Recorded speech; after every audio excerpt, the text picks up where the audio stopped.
Finally have an Enia craft sighting for this event. Trading Card Stadium 3v3 breakdown. Make sure you guys smash the living crap out of that subscribe button so you guys don't miss out more on us. I love looking at these events because these always paint such a cool picture as to how the meta is constructing differently per regions. But for this event, I mean, we had in attendance, we had 8 Yummy decks, which is a lot, but we also had 8 Vanquish K9 variants, which, I mean, okay, it makes sense that these two are going to be your big challengers. We also had 4 copies of Draco Tale in attendance. Draco Tale has been picking up a decent amount of steam on the back burner, which is really, really cool. We also do have Lunalights. The success rate recently in Lunalights in the OCG has been quite interesting to keep track of. A lot more people have been bouncing that idea off the wall. We also had 3 Risle variants, which is not really too surprising to see. And then we had a decent amount of people actually playing Enia Craft.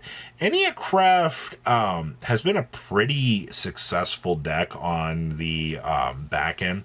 A lot of people have been testing the waters with this, and I think people are enjoying the way it's working. The deck just needs a little bit more in order to conceptually get off of the ground. We also do have 2 Sky Striker variants that showed up for this event, which was cool.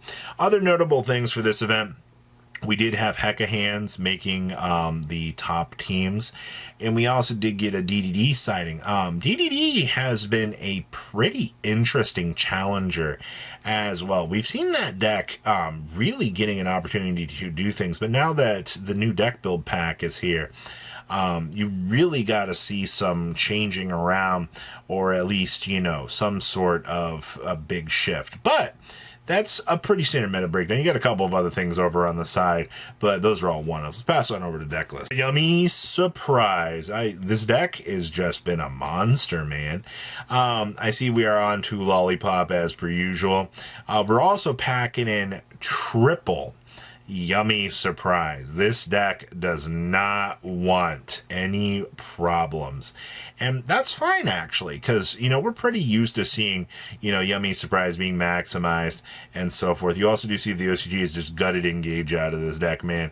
Engage, just draw the Hornet drones now and you're fine. There's no point in actually dedicating all of the extra stuff to the build. You just keep it straight and simple, and it'll pay off in the long term.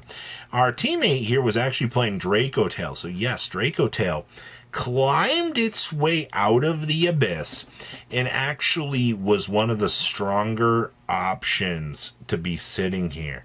And I think that's actually good. I see that we do have 1 Phantasme for digging. We are actually playing the new Draco Tale monster. I'm more surprised to see that we are playing one of the Draco Tale monster and one of the trap card in here. But that's okay, because, you know, those extra little cards that can find you options are going to be very, very good. Also, Super Poly is just basically this deck's safety net. Also going with the triple Blazing Cartesia. Okay. Our teammate here was also playing Vanquish K9. You do see most of the K9 list now for VS are incorporating in the new monster, because getting that hand knowledge or the hand peek on your opponent usually is pretty worthwhile. Once you get that knowledge, then you can start to make the actions and set up the counterplay lines to where you need to go, and I think that's usually a pretty big indicator. Also, you do see the Rescue Ace package showing up down here to get you into those additional hand sculpting options. Really, really cool to see how good that package actually can be. And now, we have more Yummy. God, man, so much of this. We are doing the Yummy surprise as a 1-of. That's crazy that you're going from a 3-of list to a 1-of list. And it just indicates the differences in teammate capabilities. We're also going with 1 Hornet drones, no engages still. Side deck down here, we are seeing the red reboot showing up. God, man, if you do draw the red reboot, it's such a blowout card in certain matchups. Like, I'm actually disgusted that the OCG still has that around. Also, double Metal Tronius in the side deck. Let's go. Ooh, we have Vanquish actually main decking the Rescue Ace package here. That's very interesting. I guess in enough scenarios, just hard drawing it ends up helping you out. And I guess I can understand it. You also have the Call by the Graves down here in the side deck. I see we've got the Dark Roll and No Mores as well for, just bumping a board. In terms of that, we do have the Arc Rebellion to OTK the opponent, which, we can get behind that. It's okay.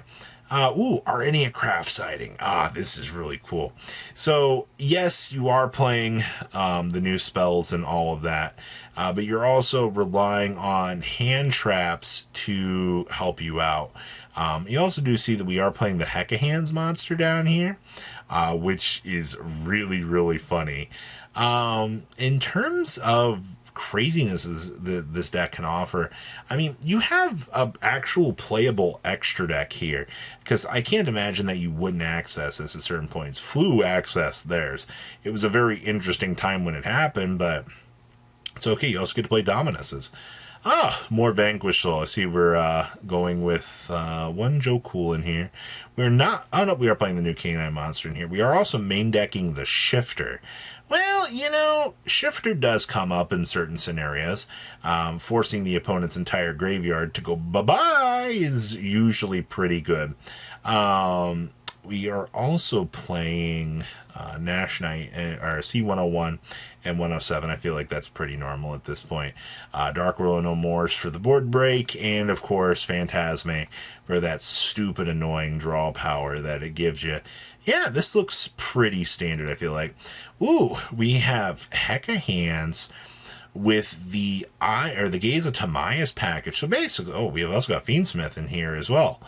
All right, well, I guess if you're going to be doing all of this, it does work out, because having access to a Dragoon does make it so that you can do some stupid plays, but also the Apprentice package is going to give you access to just having a kind of revolving door of monsters, which does help out. Also, the Gaze of Timaeus for that immediate access. Also, Gandora, control your opponent. Also, it's a very small package. Also do see we are playing Magician Souls in here. That one's a little bit interesting, sure. We have Automata Matt and Risle. So basically the current state this deck's in, it's still good.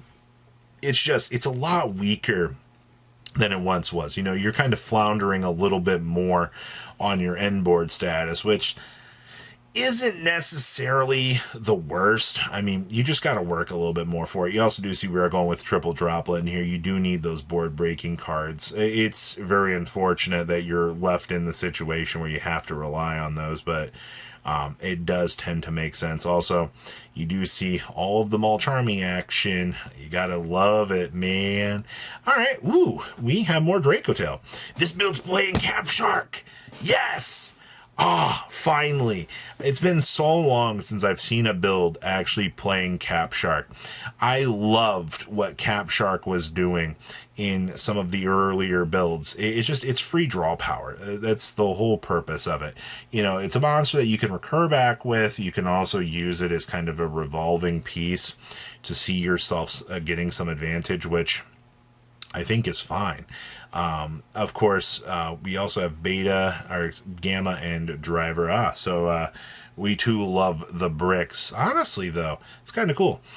We also have the Unbridled Power of Vanquish Soul. Yes, our teammate.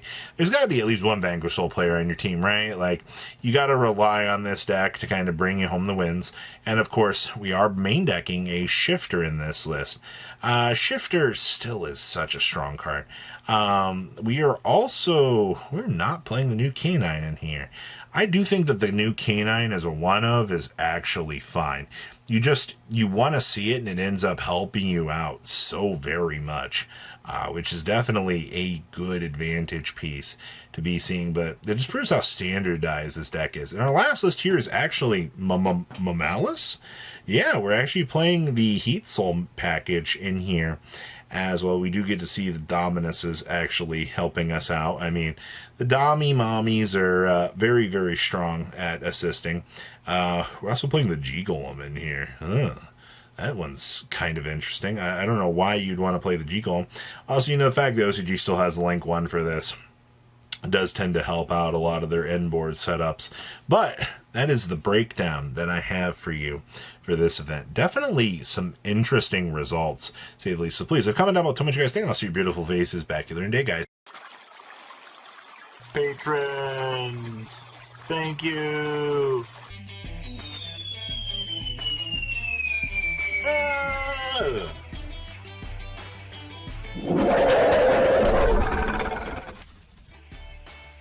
Thank you so much for watching. Check out these other videos.